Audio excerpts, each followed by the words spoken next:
together, everybody, so we'll go ahead and call Marshall County Fiscal Court to order, April 10th, 2018. Under guests, I see Michael Oliver is here with us this morning. Good morning, sir. Kentucky Transportation District 1. Thank you, Judge. Good morning, members of the court. Come again this year to go over the rural secondary recommendations as we do every year for every county in the state, actually.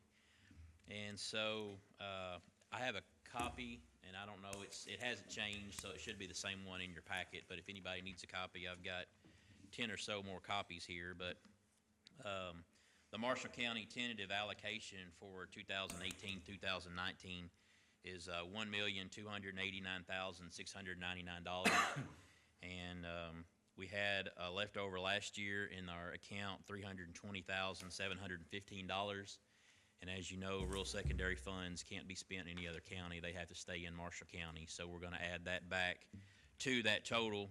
And the recommendations this year, the first priority is the maintenance of the existing rural secondary state routes, which we have 130 miles, and we average that out as about $3,500 per mile for the state maintenance. Comes up to $455,014 minus the county judge executive expenses, leaves a balance for improvements of $1,151,538. We have five other recommendations. The first of which is we always go ahead and carve out the county flex funds, and the 15% of 1.289699 comes out to be about $193,000. And the next recommendation is the paving of Kentucky 1949, which is Wadesboro Road, from Slickback Road to Kentucky 58. It's 3.2 miles of resurfacing for about $300,000. The next paving is Kentucky 1462, which is Benton-Birmingham Road, from the 0 mile point, which is 408, extending to US 68, which is about 4 miles, for a total of $336,000. The recommendation following that one is Soldier Creek Road, Kentucky 1522, starting at 402 and extending to Kentucky 58, which is nearly 2 miles of resurfacing, for $167,779.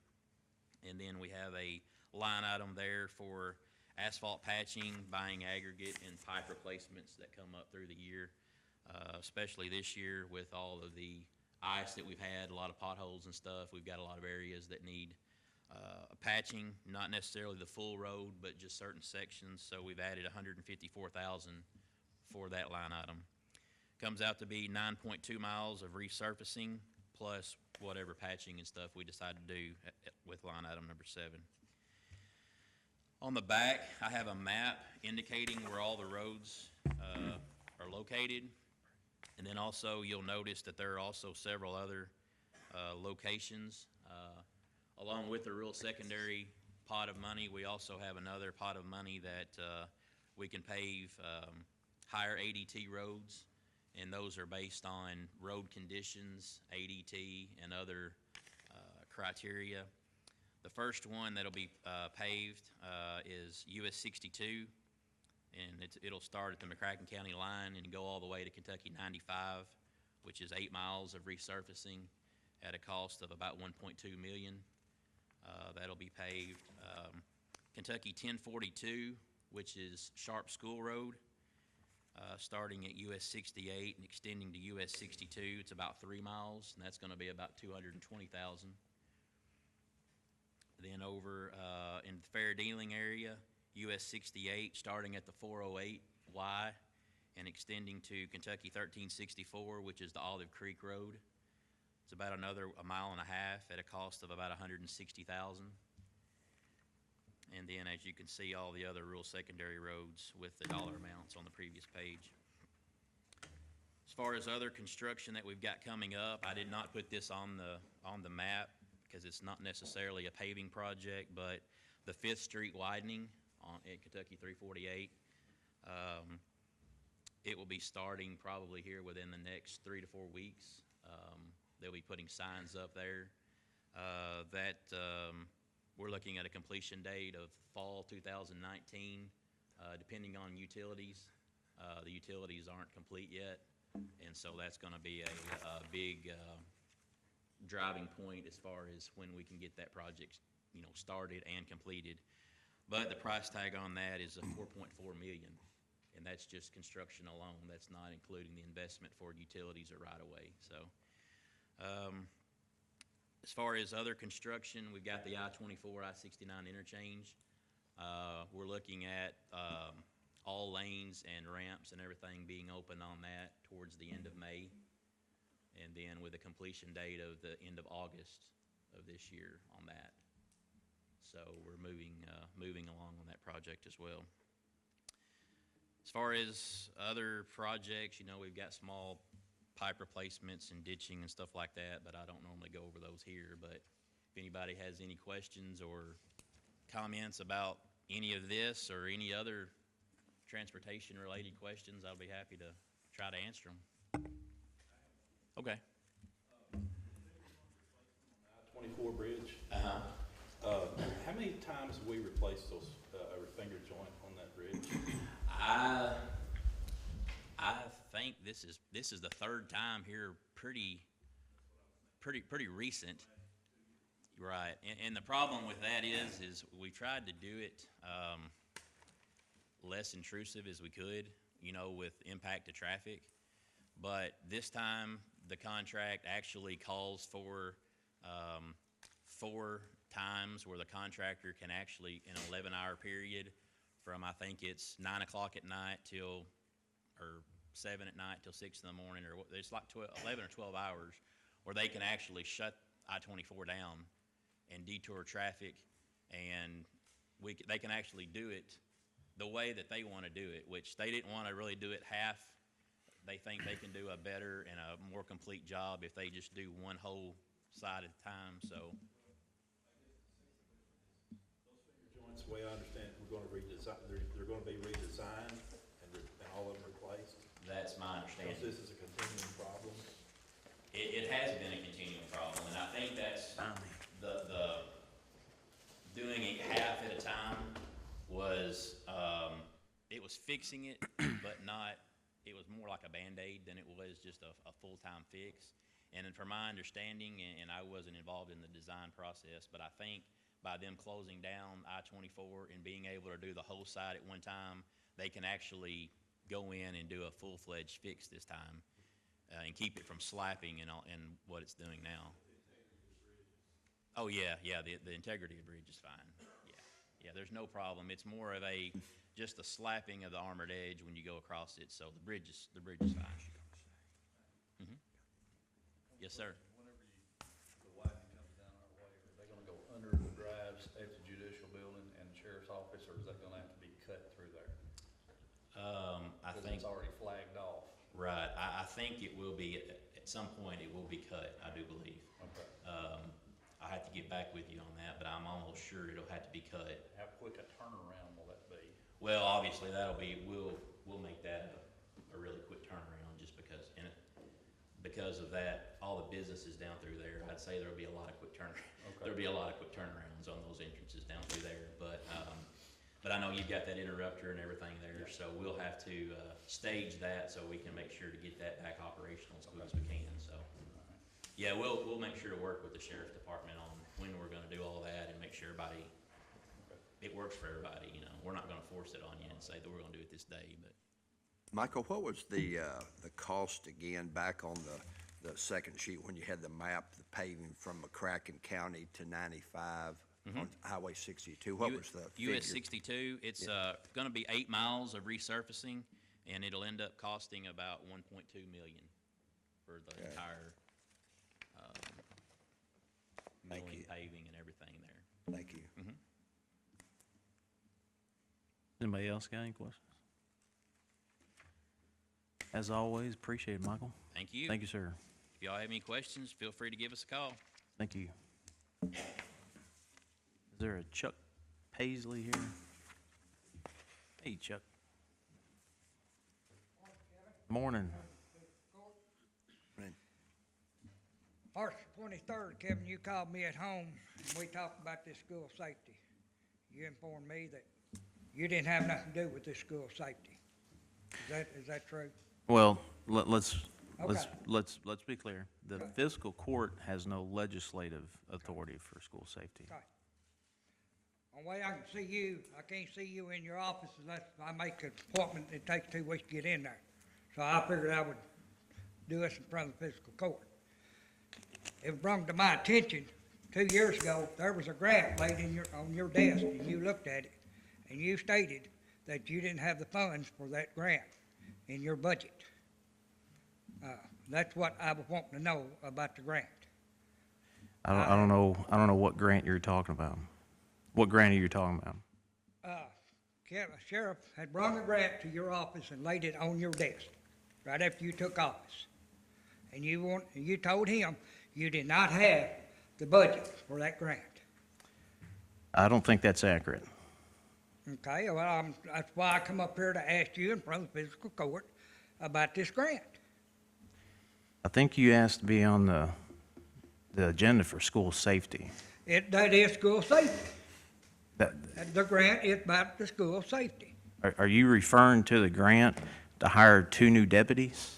Not this year here. 2 years ago, there was a Correct. grant brought to you to hire deputies to put into schools. Are you talking about, because I want to make sure we're clear. Yeah, I understand. Are you talking about the COPS grants? I guess that's what it's called. I mean, it's a grant for safety for the schools. Negative. Are you, that's why I want to make sure we're clear. Are you talking about the COPS grants to hire 2 new deputies? Well, I was just told it was a grant. Who told you that? Kevin Byers told me that he Okay. brought a grant to your office and laid it on your desk, and you looked at it, and you said, that is not in my budget. Okay. That was for 2 officers, I'm pretty sure, to go to the schools. That's incorrect. Okay, The COPS grants is to hire 2 deputies. okay? Has nothing to do with school safety. If we're talking about the grant. That's your question, right? You want answers pertaining to that question? Yes, Okay. to that one right there. What, Yes, sir. what about school safety? That's what you and I Okay. talked about on the All phone. right. You stated on Channel 6 News, the 13th of last month, that you had school announce, security on plan for Marshall County High School. I mean, that's security for the school, right? That's safety. Are you referring to my proposed plan for school safety? I'm just going by what I'm reading off Channel 6 News here, what they posted. Well, I want to make sure we're clear. I mean, understand. Your reading, is that what you're stating is the school safety plan that I put out? Yes, sir. Okay. Yes, sir. Now, That's what it states right here, security. plan. what's your question?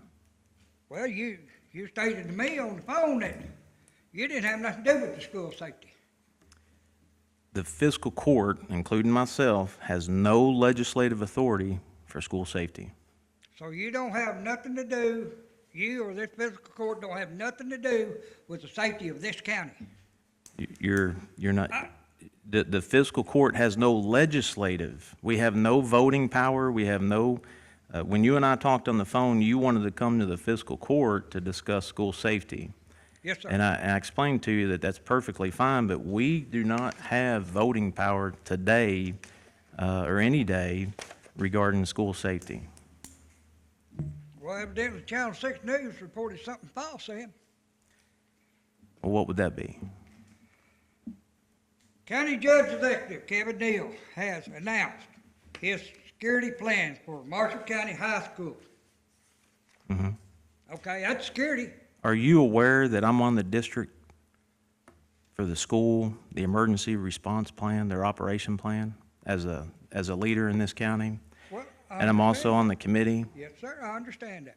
That's not the fiscal court.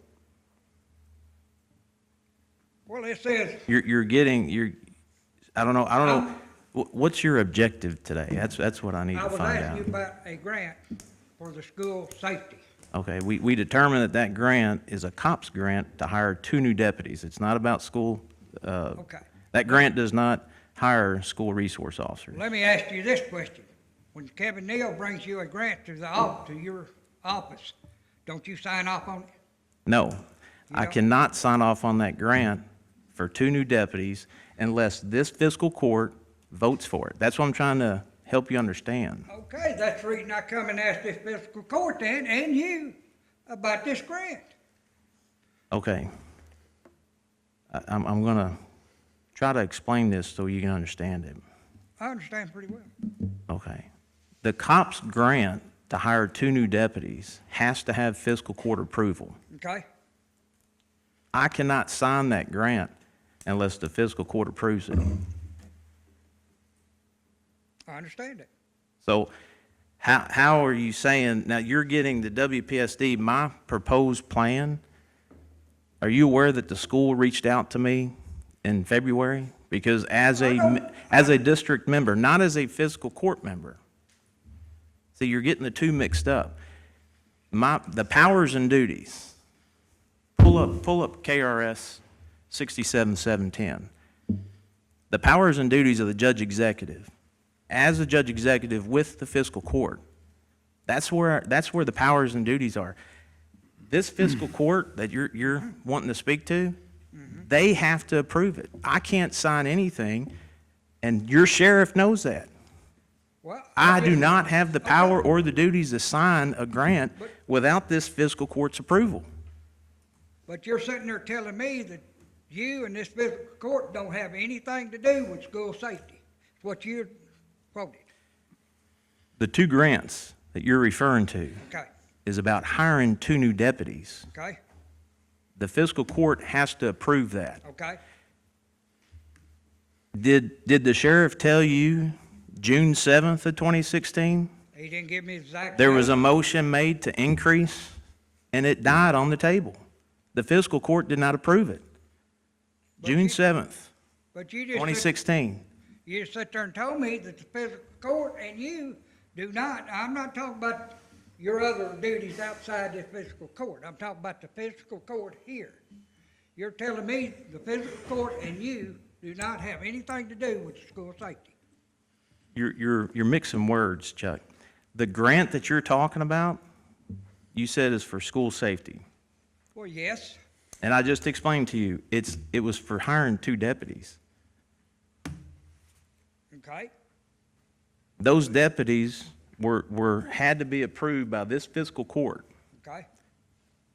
But did you or did you not just sit there and tell me that this fiscal court and you, the fiscal court here, does not have anything to do with the safety of the schools? The school safety, and that's what I'm trying to understand. You wanted to come and talk to us about school safety. The fiscal court has no legislation. We cannot make a decision today as a fiscal court when it comes to the school. The school board is the one. The agreement that you've got right now for the county, do you know who that's between? I don't have no idea. With the deputies that are out at that school?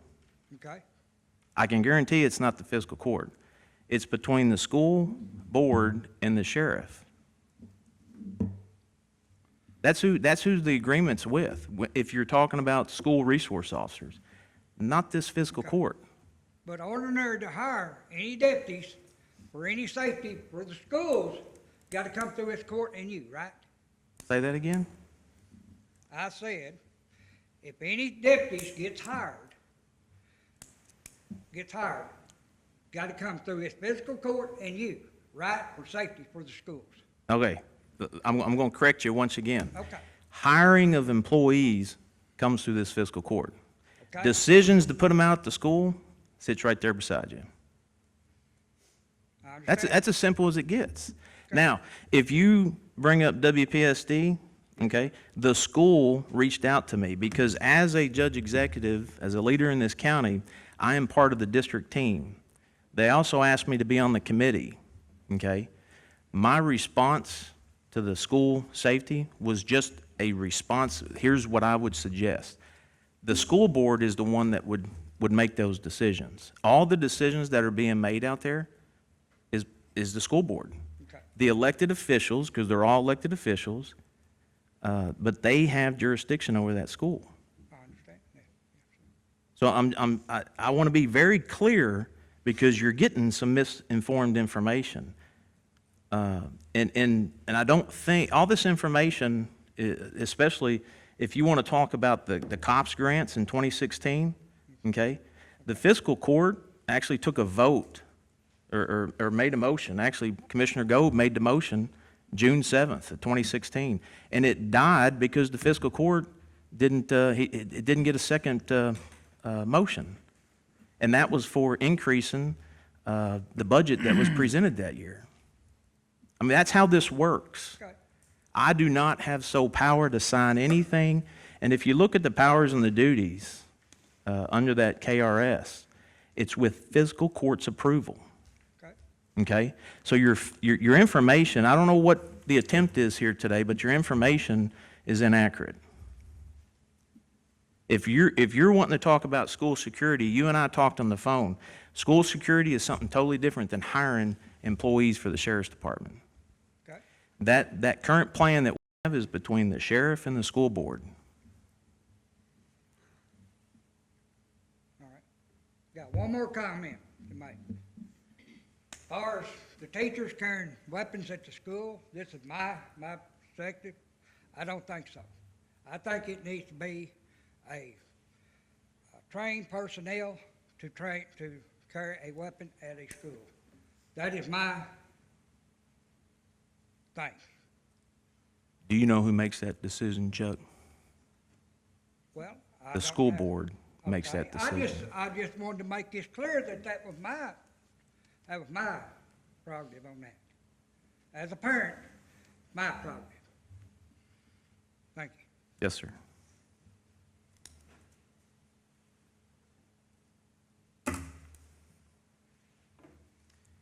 Did you find out about Fair Dealing Olive? Okay. Fair Dealing Olive have not filed with the clerk's office the petition. So in order to do the Fair Dealing Olive Protection District and Pioneer, they were advised to file with the clerk's office. They haven't filed yet. So they served me, but they haven't filed yet. Okay. I mean, So- that's part of the first two steps, is, Yes. which is necessary to put the world on notice of the filing. So So we meet next week. you could, well, It would push the May 1st yeah, to the you wouldn't middle of be, May. what, the key here would be the publication for 2 consecutive weeks. Whenever they do that, then court can, at the next meeting, say, publish it for 2 weeks, and then we'll address it at a meeting in the future. So the fact that they haven't filed with the clerk's office, Puts everything on hold. everything on, okay, then we'll bypass that. Mr. Cutsinger. Good morning, sir. Good morning, sir. Good morning, everyone. I'm here today because the Kentucky Office of Homeland Security has opened their grant application period. This is a grant that we filled out in years past, a grant we've been pretty successful with to get us some of the equipment that we're needing. One of the projects I'm looking at this year is kind of like is a project that we've basically been working on as far as putting the Striker power loads in our ambulances. As most of you know, that's a power loading system that basically takes the weight of lifting a patient, putting them in the ambulance. It puts that on the equipment and on the responders themselves. It's a very good product, but again, like most medical equipment, it's a pretty pricey product. So what I'm looking to do is, being that we've kind of started down the road of that project, is I'm wanting to use this grant application as kind of a way to hopefully get more money and get some more funds to be able to buy a couple of these units. One thing that it requires fiscal court approval, for one, because this money obviously has to go through the fiscal court. The Homeland Security grants are reimbursement grants, so that money would be paid out by the fiscal court and then later reimbursed by Homeland Security.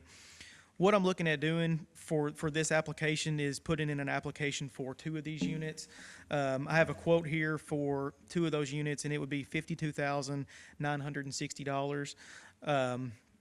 I know in years past, typically Homeland Security grants, like whatever, if I were to ask for 52,000, they might fund all that, but probably not. So they would probably send us back and say, hey, you've only been approved for 22. you know, whatever that number is. And kind of like I spoke with Judge the other day about it, and that's, you know, we could use that as if it was enough to buy one unit, then we could just obviously buy one unit with the money rewarded. Or if it's not enough money to continue with this project, we could look at modifying the scope of our project and changing it a little bit to meet the funds that have been made available to us. So it's you know, pretty flexible. So whether it works for this or something else, which I'm hoping it works for this, but if we have to modify it a little bit, then we always can. But it's a good opportunity, and like I said, we've had good luck with it. So the reason I'm here today is because we have to have a resolution passed by the fiscal court to be able to submit a grant application. Is that 100% grant? Typically, Match- that's what I matching apply grant? for. Okay, it's You can always put in your application, like if the county's willing to do some sort of Match, match right. with it. Typically, I just put that there's no funds available to But match $52,000 is for 2 units? for 2 units. Okay, Yes, not yes. 52,000 apiece? No. That's for 2 okay, units. gotcha. Yes. Yeah, they're roughly 25. In Right. the 25 past, apiece. in the past, we changed the scope of the project when we were not able to get 100% funding Sure. for a particular project. We downsized the project to where it would cover 100% of I know that project. in a few of the previous years, like we were doing the Power Pro stretchers, which were the power lift stretchers. They, I want to say one of the applications I had asked for 3 of them, and they gave us enough money to buy 1. So again, you know, it's still a win because you get enough money to buy 1, but it's not completely what you ask for. But no, to answer your question, typically I just put that there's no match available. Do I need to read this resolution?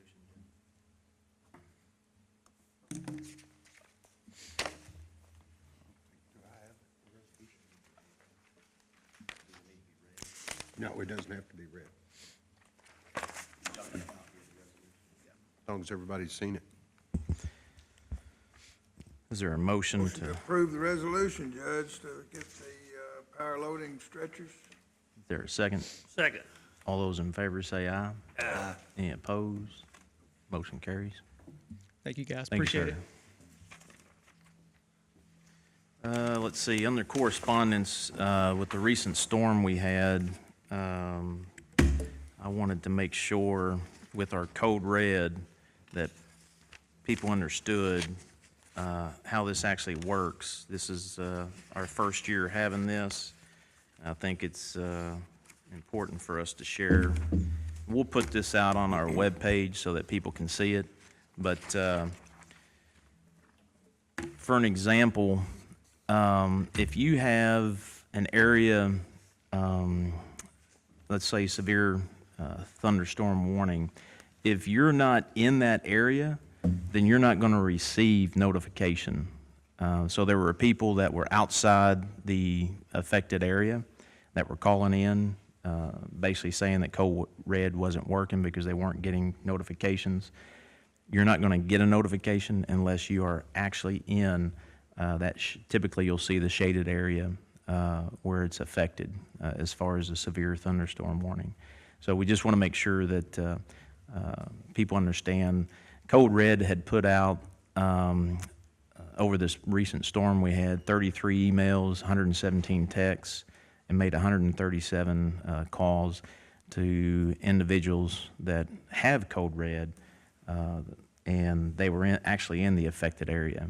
So if you don't get a notification and you've got a family member that lives, another part of the county that is in the affected area and they're getting notifications, that's why. And with the people sitting here, is that y'all understand that? Just we'll put this on the webpage. I think I had mentioned that. I had concerns and with you and with Kurt, and I found out that I had not updated my subscriptions, reason I wasn't getting them. Yeah, and there were some other people too that, I guess that would be another reason, if you're not getting notifications, if you're not updated. But we will post this on the county webpage so that those that do have Code Red, I know talking with Kurt, I asked Kurt to look into it, and he got me the information. And Kurt, if you want to expand on this, basically, citizens in the Polygon area, and that's the shaded area, they will receive the messages. But Code Red actually worked as it should have, because I know that was one of the questions that we had. Yeah, it works great. Like I said,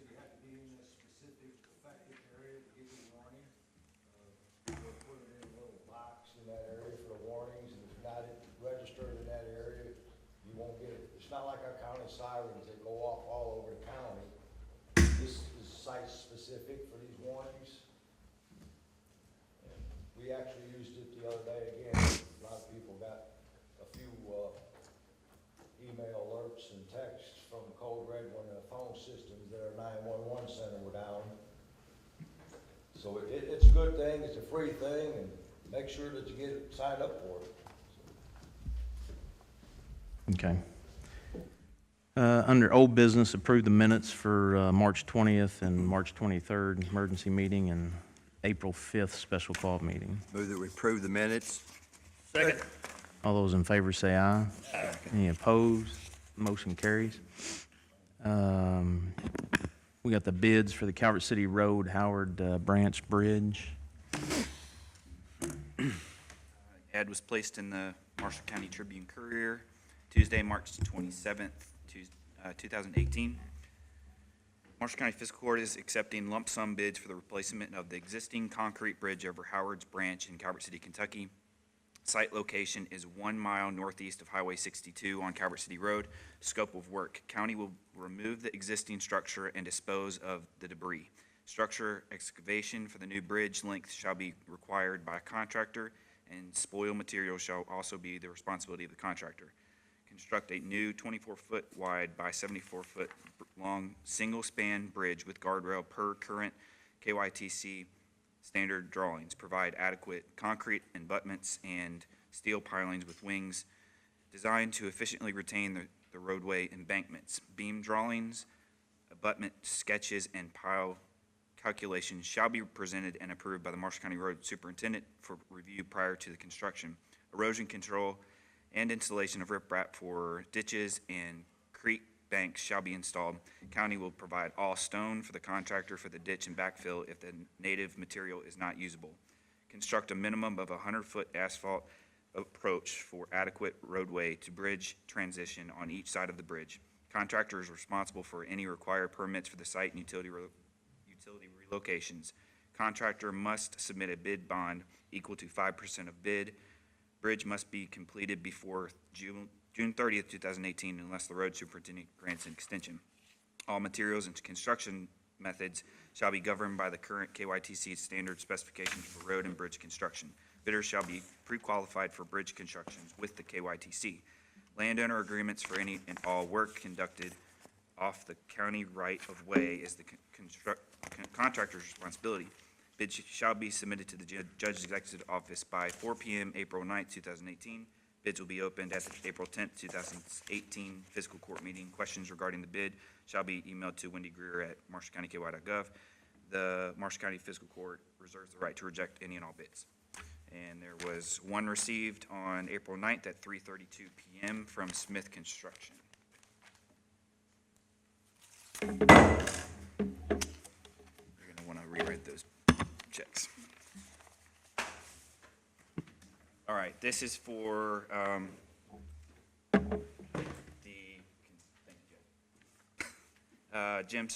Jim Smith Contracting, $285,702 for the bid specifications.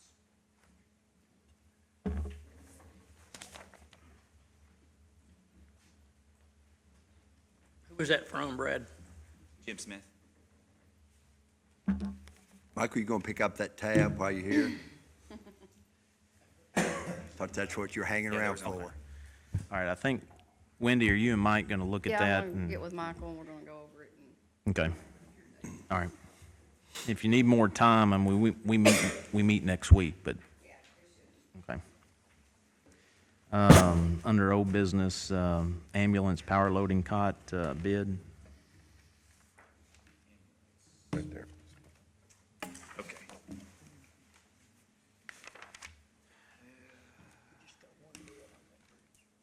This is for, was the bid advertisement. The Marshall County Fiscal Court is currently accepting bids for power loading ambulance cost fastening system. System must be compatible with the Stryker Power Pro stretchers, provide a linear guide when loading and unloading the cot, inductive charging feature, and also provide a manual backup in the event of power failure. To obtain bid specifications, please contact Marshall County Ambulance Service at 270-527-1243. Bids must be sealed and turned into the judge's office at 1101 Main Street, Benton, Kentucky, no later than 4 p.m. on Monday, April 9th. The fiscal court reserves the right to reject any and all bids. And there was one submitted, received April 9th at 9:21 a.m. from Stryker.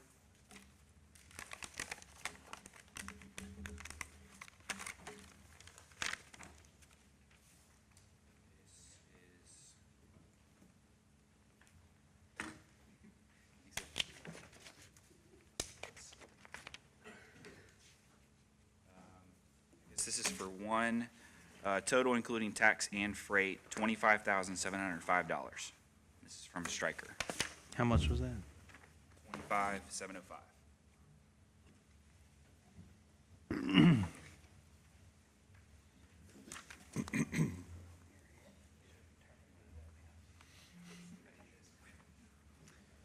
While he's looking at that, we can do the mowing bid.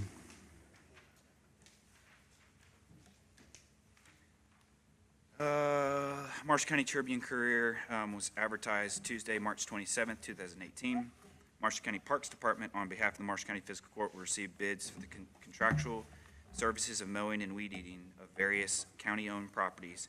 Bids will be received until 4 p.m. on April 9th, 2018, at the Marshall County Parks Department office located within Mike Miller Park at 596 U.S. Highway 68 West, Benton, Kentucky.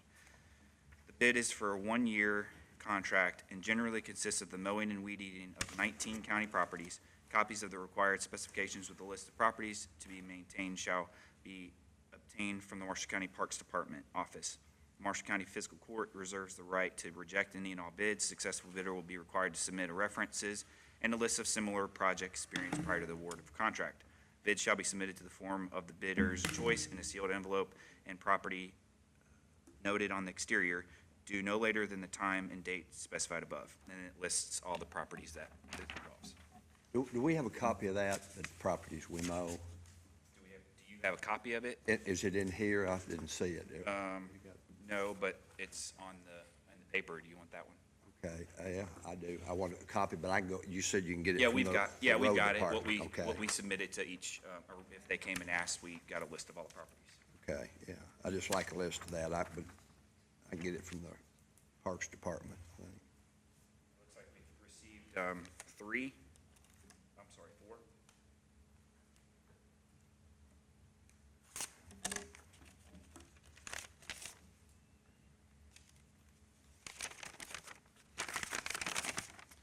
2018 county bid. This is from Atkins Lawn Service.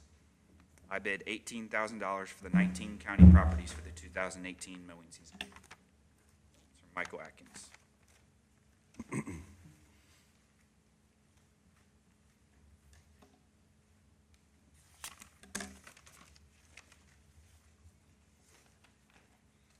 Luke Cone Custom Lawn Care. Bid for properties listed is $1,408 per week, or $5,632 per month, or $45,056 per year. And it lists each property and the price per property. So how are we going to figure that, compute that down to, is it going to go down to a $45,000 bid or obviously you're not going to Yeah, I mow would in the assume that winter? it's a $45,000 bid yearly. That appears to be for the year and for all properties.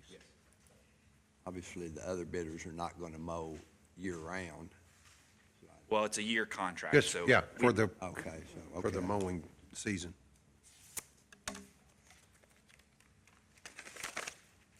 This is JE Services. Propose the supply of all labor, supervision, and material. The one-year contract generally consisting of the mowing of weed eating of 19 county properties as described in bidders' documents provided as attached. Total, $13,500. Who was that again? JE Services out of Calvert City.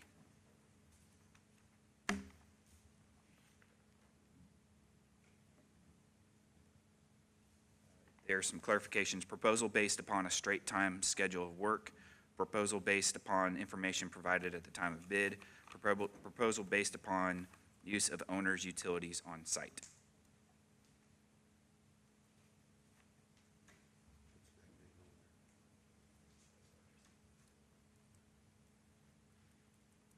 And this is the final one.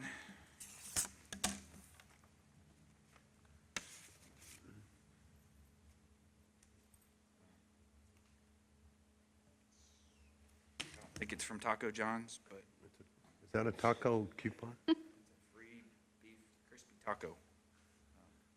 But on the back, it says Marshall Strong Landscaping, Andrew Coddington, $12,000.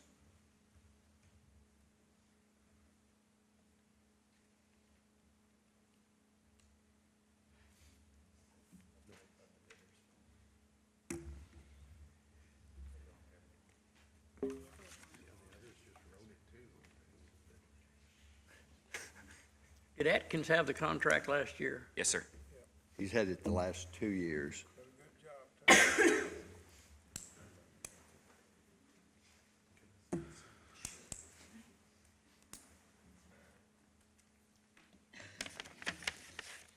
With the information that y'all have heard, is there a motion to accept one of these bids?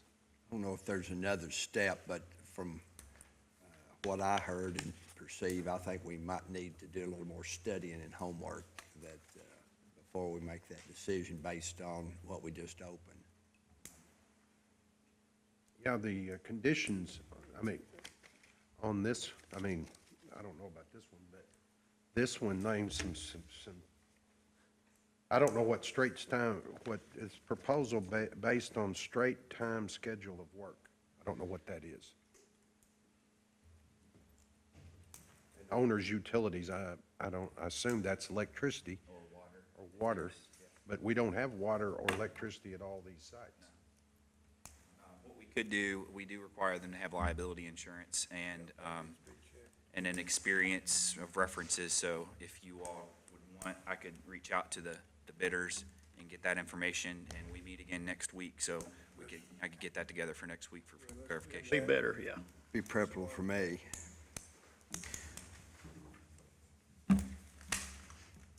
Under new business, I see LaDonna has brought several dispatchers up here. This week is National Telecommunicators Week, and we wanted to recognize them. I think we all know that being a dispatcher, you're not out in the public, you're not seen, but you're definitely involved from the beginning to the end, and there's a lot that goes on in between, and the skill level to handle the types of calls that you guys do. It's a thankless job, long hours, just like most first responders. So I think it's important that we recognize those that do that job, because it does take a certain type of person to step into that role. So I know the Fiscal Court is very thankful that we do have citizens in our community that will step up and perform those duties, because we really don't know how important 911 is until we call you. Do y'all want to come up here so you can be recognized, and I'll read this proclamation? Because this is y'all's week. Come on up. I'm going to read this.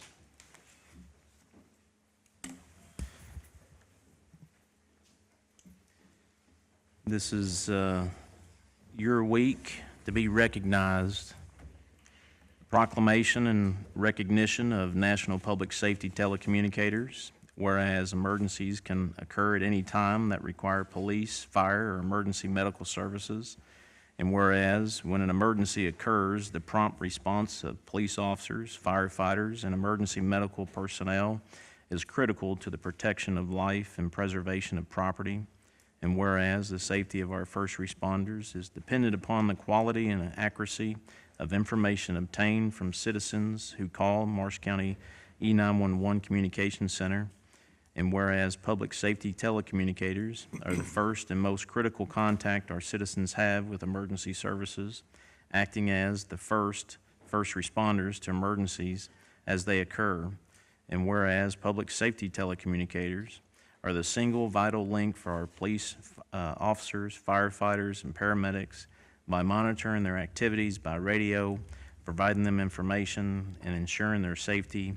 And whereas public safety telecommunicators in Marshall County, Kentucky have contributed substantially to the apprehension of criminals, suppression of fires, and treatment of patients.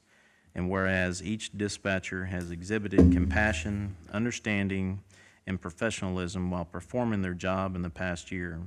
Now therefore, I, the Honorable Kevin Neal, County Judge Executive, Marshall County, by virtue of the authority vested in me by this county, do hereby proclaim the week of April 8th to the 14th, 2018 as National Public Safety Telecommunicators Week in Marshall County, Kentucky, in honor of the men and women whose diligence and professionalism keep our county and its citizens safe, given under my hand this 10th day of April 2018.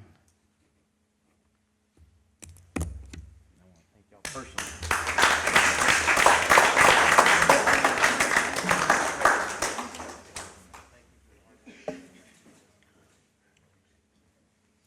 Y'all want to step around front and leave a better picture?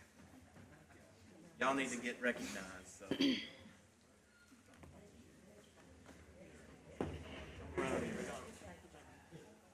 Come out here in front of the center right here. When we say y'all don't get recognized, we're gonna put you right on the stage.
Wendy, did y'all?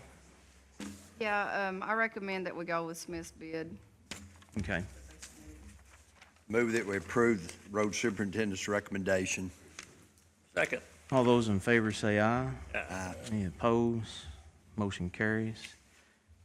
You done, Brian? Michael, I appreciate your time looking over that with her. Thank you. Okay, I've reviewed the bid for the powered cot fastening system, and obviously the vendor, Stryker Medical, meets all the specifications as specified by us.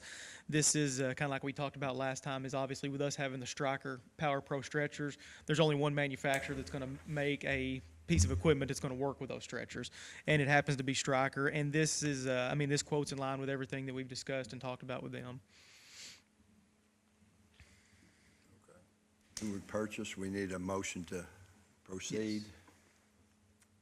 Motion to So moved. second. All those in favor say aye. Aye. Any opposed? Motion carries. We're going to I table. mean, just one thing, Wendy, is there, do we, in the future, or can we, is there any way we can, anybody we can contact, try to get additional bids on?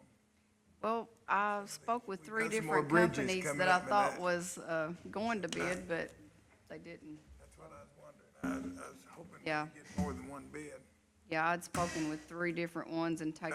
I'd taken them out to the Making job site. contact, yeah, we're making contact. and- Right. That's all we can do. All right, thank you. Under new business, the state fleet, I'll just give y'all a quick update on this. The state fleet, this is the email that they sent out to me. The local governments can take advantage of state fleet auction before general public pre-sale runs. It's from April 2nd to April 13. April 13 is the deadline. I know the coroner's office was looking at some of the vehicles, but also the Johnson Creek Water District. I know Jimmy's here today. I'd briefly talked to him earlier this week. There are vehicles that they got in their fleet that may be, I know they have a need for 2 vehicles, and some of the vehicles that have been identified. Now, we all know once you get up there, and I've talked to Wendy, if the court approves it, we'll send the mechanic up with Tracy. But they've got vehicles, obviously you gotta lay hands on the vehicle and have the mechanic look at it. Just because on paper it looks like a good value, it may not be. Some of those vehicles may be damaged, may not even be running.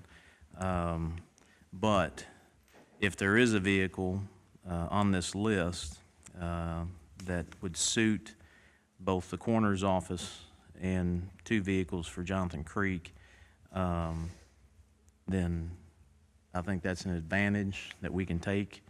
I know that they need the vehicles. That's just one less item that they don't have to purchase, that the fiscal court can help.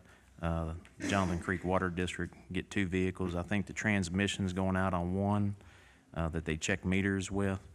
I feel that that's the least that we can do at this point.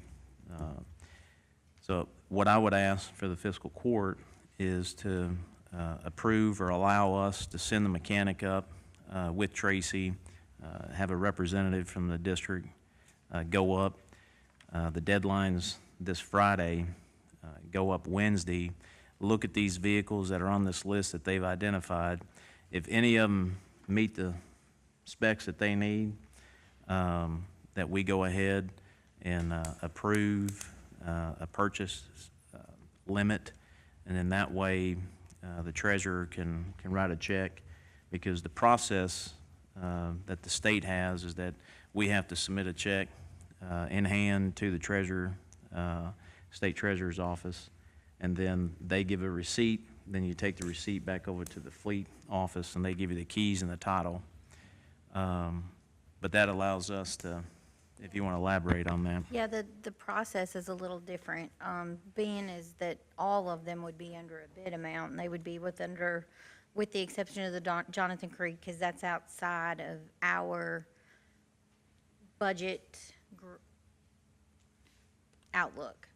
I have identified some funds in the coroner's budget and in the county attorney's budget that we could use up to about $8,000 for Jonathan Creek, some vehicles if you also choose.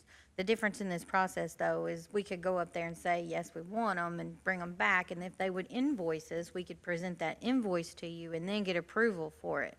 But because of the way that the state is doing this, we need to make payment prior to when we pick up the vehicle. So we would need a permission from you all to go up to X amount of dollars for the vehicles that they so choose. So if you want to allow Jonathan Creek to look it up to $8,000 worth, and the coroner's office to look it up to $6,500, or whatever numbers that you all deem fit. Is that And that is, vehicles there that are within those limits yes, that we think they might yes, want? yes.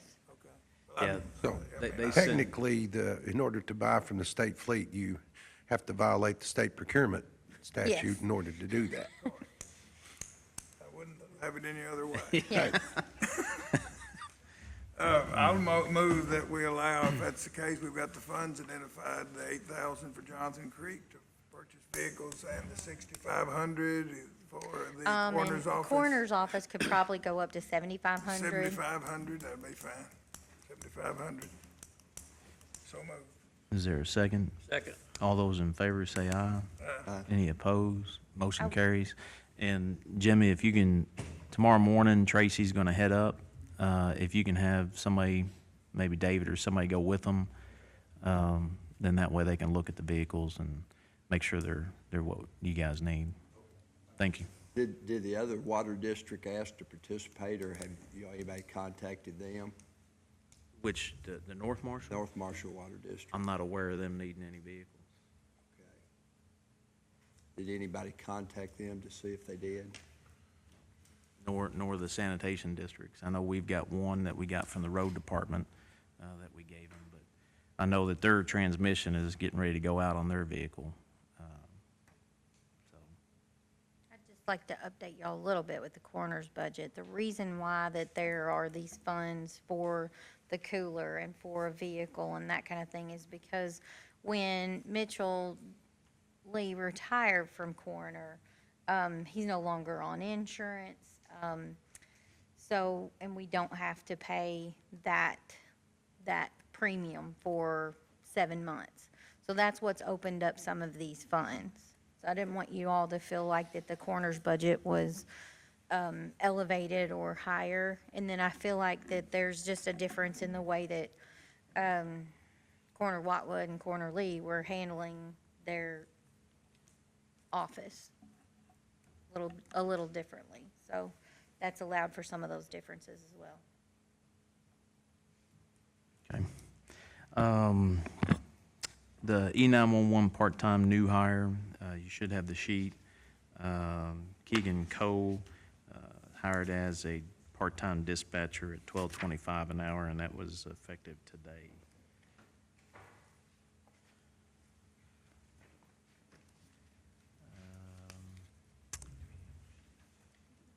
Oh, that's actually higher. I thought it was a pay increase, my bad. Yeah, so we need a motion to approve that part-time. hire, Judge. Second. All those in favor say aye. Aye. Any opposed? Motion carries.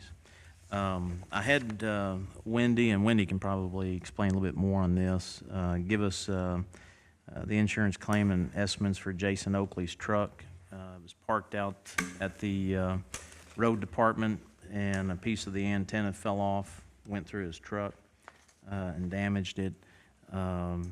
Wendy had reached out to Keiko. Do you want to just go ahead and update us on that? We turned it in to KCO as a claim, and they denied it, said that that they didn't see us being liable for it because we didn't know that there was anything wrong with the antenna when this occurred. And I just don't feel like it's reasonable to have the employee pay for the damage that our property caused. You don't realize that there's anything wrong with your house when a tornado blows it away either. I can't understand. I read that, and they said it was an act of God. and Right. I didn't understand that they were trying to get out of that liability. Yeah, I've talked to them probably 3 times about it on the Are you phone. talking to Keiko or the middleman? Keiko is us, the 114 counties in the state of Kentucky. We're virtually self-insured there, but Keiko obviously has a middleman or another insurance company that handles that for them. It's the claim representative. in Yeah, it's the Louisville. claim So representative. you've talked to them, From you haven't Keiko talked to Claims Service. Keiko themselves?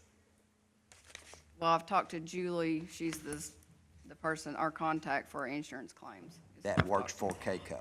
Yes. Not the insurance company that works for Keiko? to. No, Yeah, that determination letter came from Keiko. yes. Okay, but that was their opinion. My experience in the past, if you go straight to the horse's mouth and ask those people, that I would Right. think that they Right. would, if it's hard It's for you from to Keiko. understand, and Bob to understand, me to understand why, just the statements that were made. Right. Act of God We statement. tell them in English where that they can understand, and I would think it's their hard to understand that why wouldn't be responsible if it Yeah, and happened on our property. it's concerning to me because, I mean, that's where Sure our it is. our parking lot, where the employees park, is right next or underneath the antenna.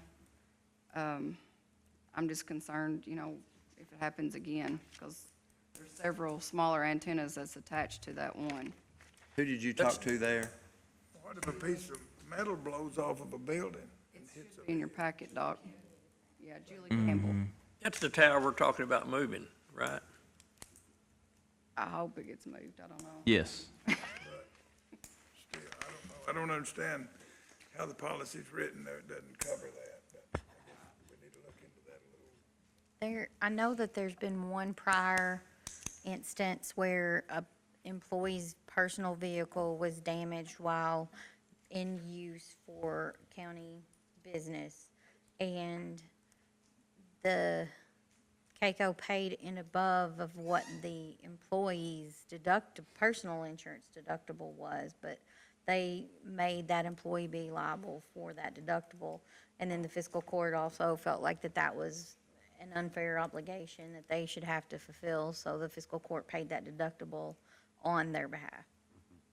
Yeah, I mean, Yeah, he has and- liability insurance, so. In your situation, in your example, when the insurance, you have tornado insurance, but if that tornado picks your house up and takes it and drops it on your neighbor's house, you wouldn't be responsible, nor would your insurance. And that's the way they're saying, is that there was no negligence on the part of the county whatsoever.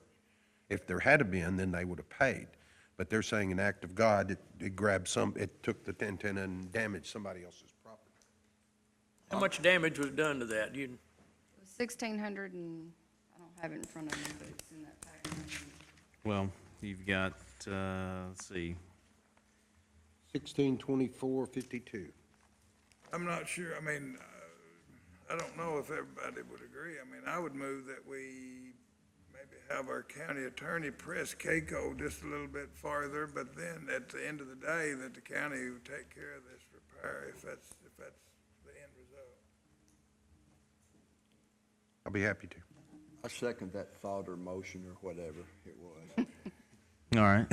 All those in favor say aye. Aye. Any opposed? Motion carries.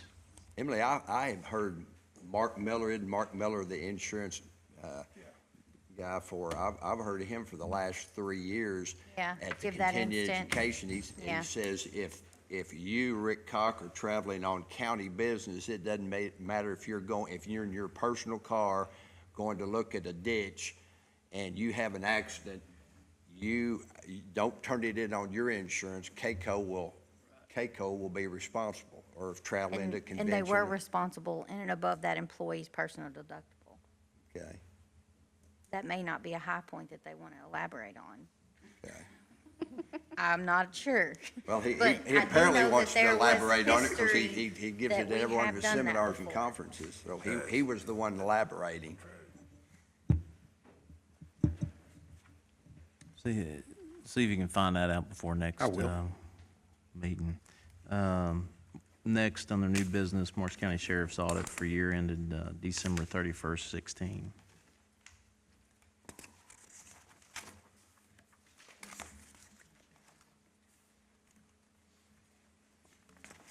Except the sheriff's audit.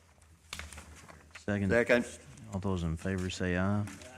Any opposed? Motion carries. Way Avenue, when we had presented this to the fiscal court, actually in the minutes, we even approved it, but in the discussion, we had discussed that portion of the road that didn't meet the resolution, our road resolution. I think it was 400 feet, but the actual entire road is like 900 and something feet. So we just want to make a correction to Way Avenue that the county took in the entire road. Do you have? 975. 975. So we just want to put that on the minutes. Do we need a motion on that, Jeff, to? as It wouldn't far as- hurt. Okay. So it would be. Everything met the road walkers' requirements in the checklist, okay? So the key Motion is to approve. 975 feet. Second Johnny's motion. All those in favor say aye. Any opposed? And as part of an Motion offset carries. for that road, we were given some property by the Tuckers. I know that was executed. I remember seeing but it hasn't been recorded, so I don't know if, where that happened. So I'm gonna ask that, you've already approved it, but I just want to let you know that I may be resubmitting the deed unless I can locate, because it hadn't been recorded, so I'll be working on that as well. Okay.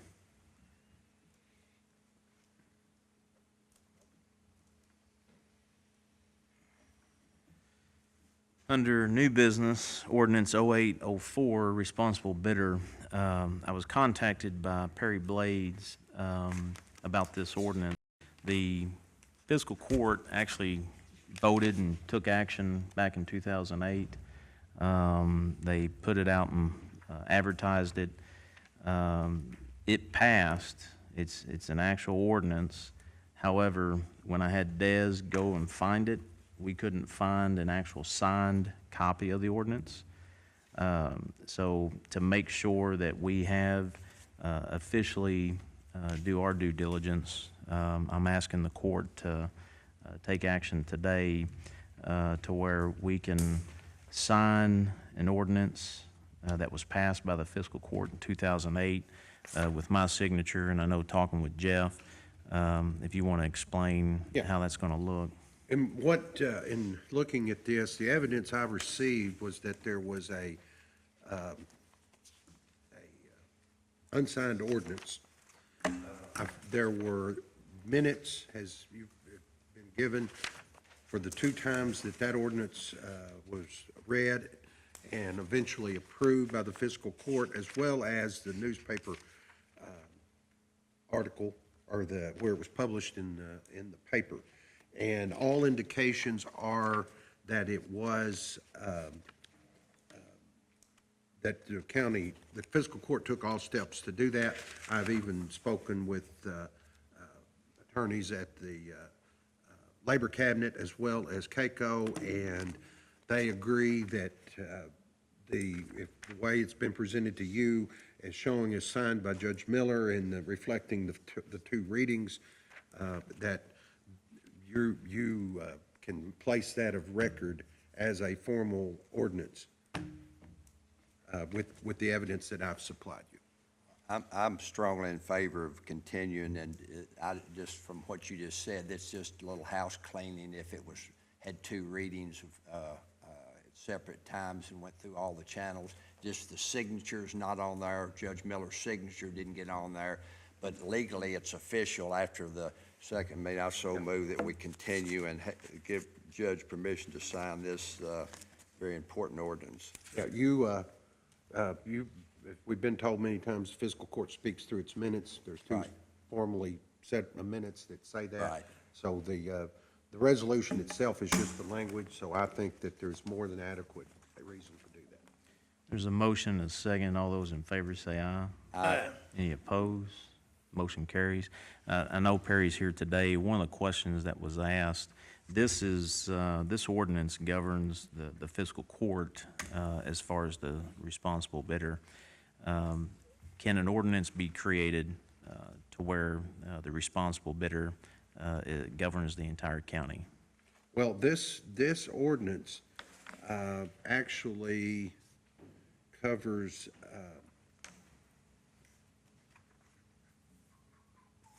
I think any. Let me read this a second.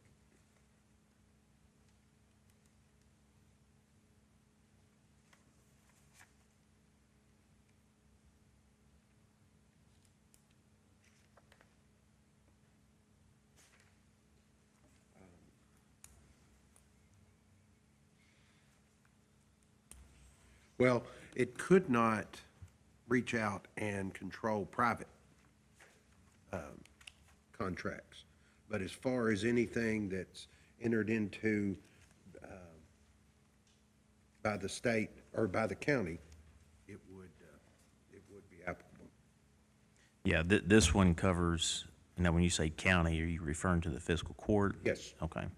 I guess the question is could an ordinance be created to where the responsible bidder would govern government agencies outside the fiscal court?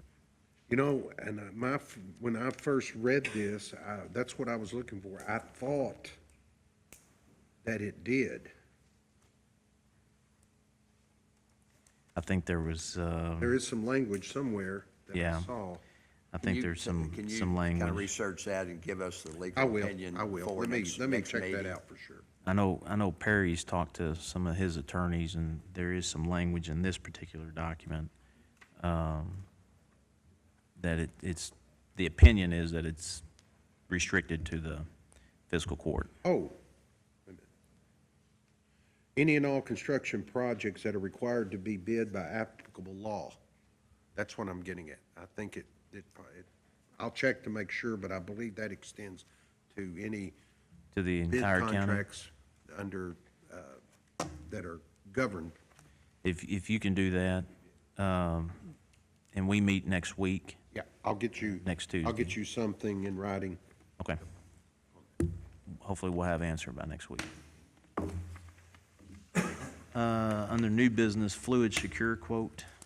You wanna give us a rundown on that, Brad? Yep. So I think you guys have these quotes in your packet.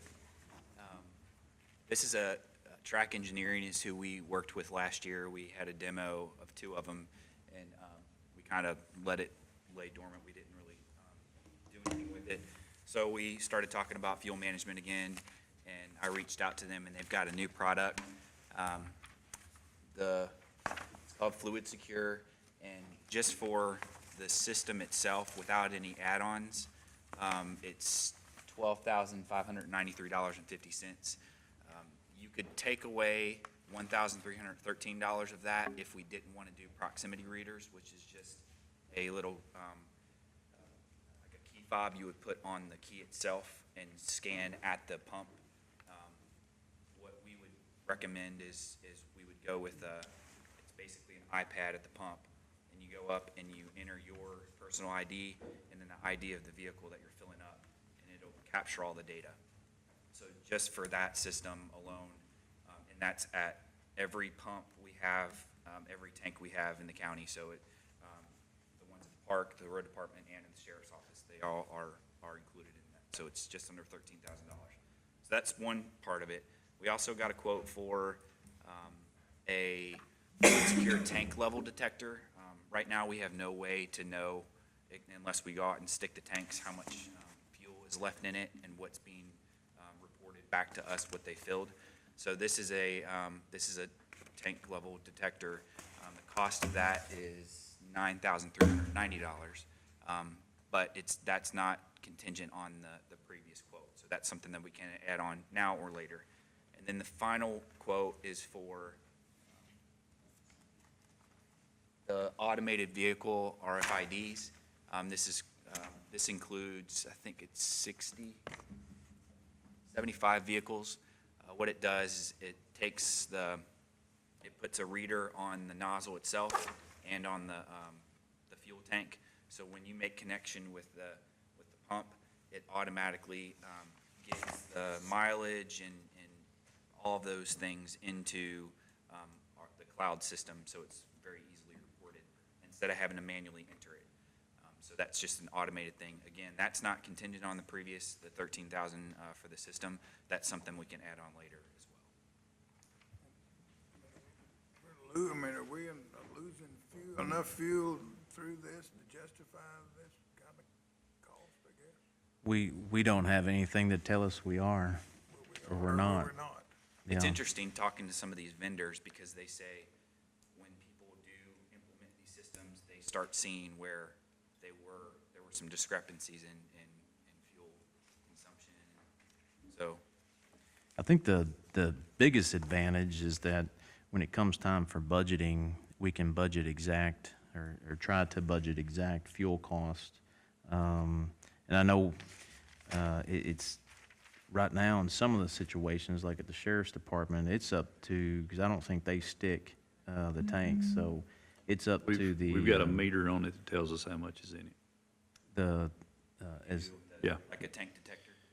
Basically, it's a readout, gives me how many inches, and I've got a chart that tells me whatever that inch level, how much is in the tank.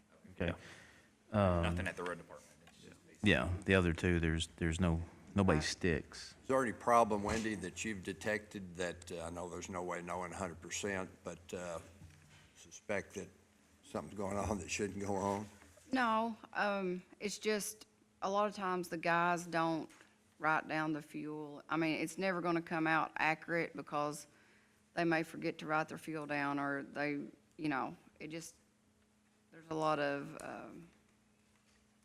I don't know, instances that I've found that they haven't wrote it down and stuff like that. But in my opinion, if we was gonna do it, for our department, I would want them to go ahead and do the, on the tanks, where it automatically reads it, just because sometimes they're all fueling up at the same time, and it's just gonna slow things down if each one of them's standing at a iPad trying to type in you know, the VIN and their ID and all that stuff. It's just gonna slow the There'll be process some of down. that still, but it may just be like a personal ID.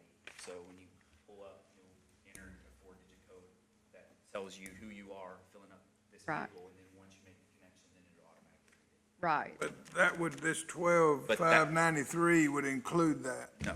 It would not? No, the 30. That fob, the that fob- proximity reader, That's right. That, the proximity reader is just the key fob that you're still just waving in front of a reader. That'll tell the system what vehicle you're filling up. So Okay. what she's talking about is that 34,000, the very last number. 34,475. That includes 75 of those automatic readers. So what we could do is we could pare that down to just, the road department's vehicles and see what that cost would be. But of the 13,000, we budgeted about $40,000 for this system this fiscal year that we have in a line item. Because when we first reached out to them and got the quote, they had a different system and it was much more expensive. So of the 40,000 that we anticipated to put a system like this in, we're only talking about 13,000. Go ahead. Go Don, ahead. Go ahead. You might answer my question. No, I was gonna say, what kind of access would we have to that? Because the way auditors ask us, we've gotta have double and triple redundancy to, Yep, so everything is uploaded to a cloud. You can go up and pull it up online, and you can see all the activity. You can run all the Right. reports that you can. Right.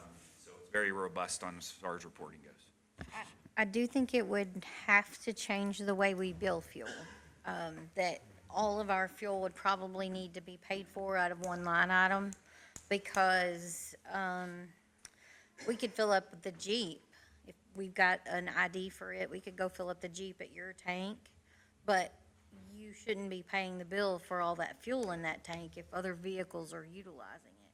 So I feel like the only solution that I can come up with is for us to have one place where we actually pay for the fuel, but then do those reports and analyze what department is using how much and to keep track of that so that we follow along and that we aren't discovering that the road department's now using 20,000 gallons more than they used to, or, to make sure everything kind of stays in range, but we'd have to do that internally. So when you run those reports, you can easily see what department filled up, what vehicle, so it's. so basically the fuel, everybody's fuel would come out of one Yeah, One like our item. phone bills do now. Okay.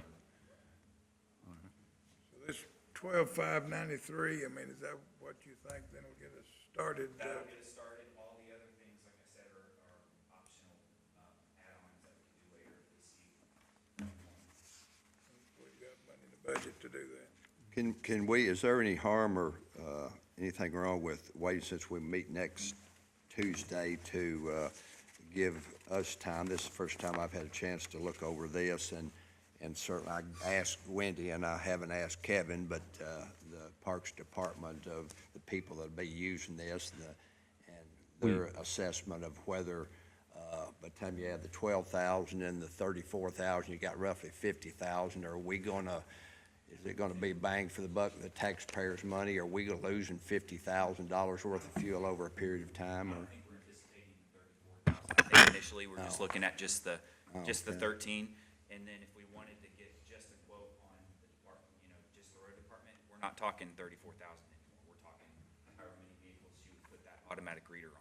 I mean, that's why I asked her if I thought there was anything going on that wasn't on the head. No, a lot of the if you remember, we discussed this during the budget. I mean, it's budgeted dollars. I understand, but this, the one thing I'm seeing though is, I mean, it's broken up. I see that it's broken up. But then if you go with the 12,593 and then you've got 9,300 over here, you actually then that takes you over the $20,000. Is that something? We can't break that up and then, we've got to bid it then. Is that not true? Well, I think they're two different products. And then if the Completely sheriff different. doesn't need that, if he's got a reader on his already, he probably wouldn't need one at his location. Okay. But if, in that situation, you You would need an automatic reader on all the tanks if it's gonna be used interchangeably. I would say you would, yes, yes. Probably replace your current, reader with this automatic reader, because again, what that does is take that and put it into so you can pull it up on the computer and see exactly how much fuel you have in each tank. I don't know what you mean by reader, the meter that tells how much we're, okay, all right, so it's a manual. You can say today, you can sit there and. Yeah, I mean, It'll it's tell got a which tank cars level, used it's got how a much tank and level what the detector, total it's probably electronic that actually feeds it out to some location where you can read them And all this from your is- computer. All this is cellular based, so when Right. you set up at each tank, it's all, gathering data and putting it into, our online secure system. But then there's also an override, if that all goes down, there's a key that you have or somebody has that will override the whole system so you can continue to fuel. But it won't keep track of it because it's not got power to keep track of it, correct? So, It'll just be a manual process, what you do. okay, so we would still have to do some Yeah, at that paper point, copies, yeah. you have to write something Okay. down, or, And let me just be clear, as far as some of the comments today. There, in looking at this system, it wasn't because we felt that there was discrepancies. So I want to be clear that this was about management of the fuel. So when we sit down with the budget committee, we can actually look at real data and be specific and share that information with those departments that are using it. So it's just I mean, honestly, we're behind times. Other agencies, other communities are doing this, and it's a smart way to be accountable of taxpayers' dollars. I don't disagree, especially with that or with Doc for us to wait till the next week at least to digest some of this. But Yeah. I do think that if the scope's gonna include the tank level detectors, then we're gonna at least need to look at the fact that we may need to. Sure. Yep. Okay. Is there any other counties around utilizing this that you know of? this system itself, I know when they service a lot of governmental agencies, I'm not sure which one, as far as they're out of Tallahassee. You can get that information, anybody that we can contact locally if We, There are other communities that Johnny? use Something like that. similar, but I don't know about this particular A lot of the other ones, equipment. and even this firm, yeah, we met them at KCO at one of the conferences. But, the previous system actually had them installing a fuel island like you would see at a gas station. So that's why now it's more streamlined and it's a cheaper system, because before, we were actually looking at taking out all the other tanks at all the other locations and putting it in one location. This keeps everything the way it is. It's something similar to the school, what they use, it's a very antiquated system, but it's basically the same thing. They have each individual keys. And it's, it's the same principle of what the school uses. That's what they use. Fill up all the Had buses. issues. I mean, we're not Yeah, saying but we they haven't used to had fill up all issues. the We've had buses, all the issues in reviews, the and past. everything. We have, We've yes. implemented some things to correct that. Yeah, because Yeah, you can't, few I mean, years ago. you can't go on and turn the pump on without your access, the ID in the car or whatever you have, so. And also, it'll keep us from having to bill out every month, like right now where we have the animal shelter, GIS, and PVA office, different ones coming out there and getting fuel. We won't have to bill them each month for that, and it's just be less work for us and Emily's office on that part. So what I'll do is get references for you all to review, and then get clarification on if we did add the tank level detectors, if we need a bidding process. Good. Under new business, Marsh County Extension District 1819 budget. Motion to accept the Marsh County Extension District budget. Second. All those in favor say aye. Aye. Any opposed? Motion carries. Marsh County's Conservation District 1819 budget. Motion to accept the Conservation District budget. Second. All those in favor say aye. Any opposed? Motion carries. Ordinance 2018-02, speed limit on Lovett Lane, Gray Lane, and Colson Lane, first reading. Yes, this is ordinance 2018-02. Be it ordained by the Fiscal Court that Marshall County, Commonwealth, Kentucky, in accordance with the provisions set forth in KRS 189.3905A, and based upon the request of affected citizens and after review by the Marshall County Road Superintendent, the Marshall County Fiscal Court does hereby set the speed limit at 15 miles per hour for the following roads located in Marshall County, Kentucky: Lovett Lane, Gray Lane, and Colson Lane. That will be the first reading for that ordinance. Jeff, who requested these? Pardon me? Who requested these changes? On those roads, it was a Benita Jones. She lives on Lovett Road. I went out and drove the road and gave a recommendation on the speed limit. Okay, Very narrow and the reason small I road. asked, I just asked the sheriff if he had been consulted on, and that, and obviously, we can get that input between the first and second reading. I understand that, okay.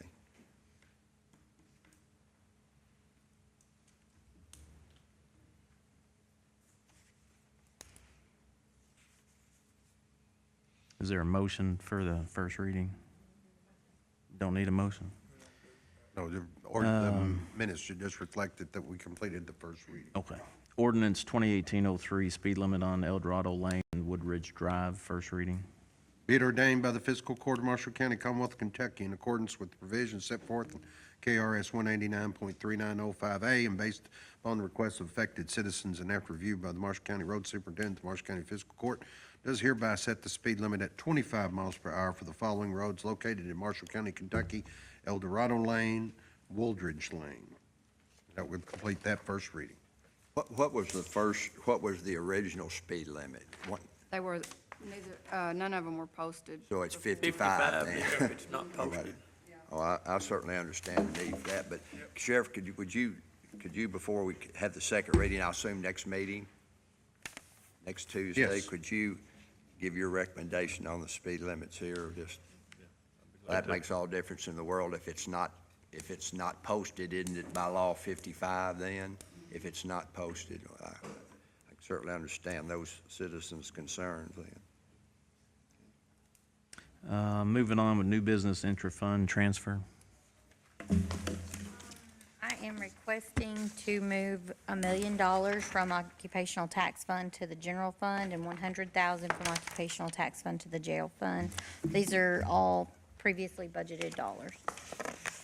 Motion to approve. Second. All those in favor say aye. Any opposed? Motion carries. Appropriations transfer. Yes, I have 5 transfers. All of them are departmental transfers, minus the road fund, which is coming out of her road reserves, going into road materials.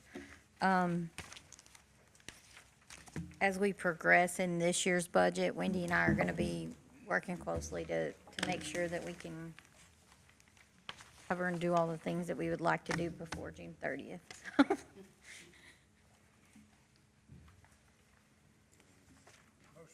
For me. Approve the intra-fund transfers. Second. Second, all those in favor say aye. Any opposed? Motion carries. Approved payment of the bills. Motion to pay the bills, Judge. Second. All those in favor say aye. Any opposed? Motion carries. Judge, just for my information, before we adjourn, on the public hearing that was set for the Credit on Olive Fire Protection District, what date and time was that set for? Well, they didn't file it. Oh, it hadn't been filed with the clerk Yeah, yet? Okay. we're gonna, they served it on me yesterday, and we told them to go down and file it. So we're gonna contact them again today and tell them to file it, and then hopefully next court meeting, we'll set the date. It'll probably be the second meeting in May. Just a minute. Talk to you and him and me. That's where we're at. This is just an announcement. Work-ready meeting on April 25th at 10 a.m. in the Economic Development Conference Room. That'll be April 25th. Is there a motion to adjourn? So moved. All those in favor say aye. Any opposed? Motion carries.